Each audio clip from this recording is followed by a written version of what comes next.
বাংলার জন্য একবার ভেবে দেখুন। বিজেপি স্বামী বিবেকানন্দ, কবিগুরু রবীন্দ্রনাথ ঠাকুরকে অপমান করেছে, বিদ্যাসাগরের মূর্তি ভেঙে দিয়েছে, বাংলা সংস্কৃতিকে অসম্মান করেছে। আপনার কি মনে হয় এটা ঠিক? বাংলার বাইরে থেকে এসে বহিরাগতরা ষড়যন্ত্র করে আর বাংলার বাইরে গিয়ে বাংলাকেই অপমান করে। আপনার কি মনে হয় এটা ঠিক? 10 বছর ধরে ওই দিল্লির জমিদাররা ঠিক ভোটের সময় বাংলায় এসে নানা ভুয়ো প্রতিশ্রুতি দেয়, কিন্তু ভোট হয়ে গেলে তারা কোনো কথাই রাখে না। আপনার কি মনে হয় এটা ঠিক? গত 5 বছরে আমাদের থেকে দিল্লির জমিদাররা 4,60,000 কোটি টাকা কর হিসাবে নিয়ে গেছে, অথচ আমাদের হকের 1,60,000 কোটি টাকা জোর জবরদস্তি আটকে রেখেছে। আপনার কি মনে হয় এটা ঠিক?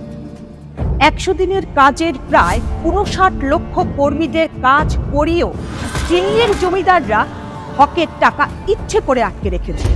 আপনার কি মনে হয় এটা ঠিক? বিজেপি বাড়ি দেওয়ার প্রতিশ্রুতি দিলেও কথা রাখেনি।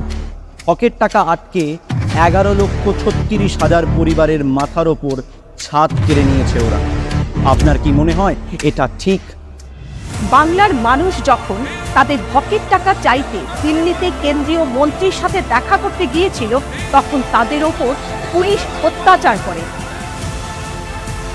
আপনার কি মনে হয় এটা ঠিক? রাজনৈতিক কারণে বাংলা বিদ্বেষী মনোভাব রেখে বাংলার মানুষের সাথে দুর্ব্যবহার করা, ঘৃণা করা, অন্যায়ভাবে জোর জবরদস্তি বঞ্চিত করা, এই কারণগুলোর জন্য বিজেপি কি বাংলা বিরোধী নয়? নিজেকে এবং নিজের পরিবারকে বিপদমুক্ত রাখতে এবং বাংলা বিরোধী বিজেপিকে উচিত শিক্ষা দিতে আগামী লোকসভা নির্বাচনে বাংলার এই লড়াইয়ে বাংলার সাথে থেকে বাংলাকে জয়ী করুন।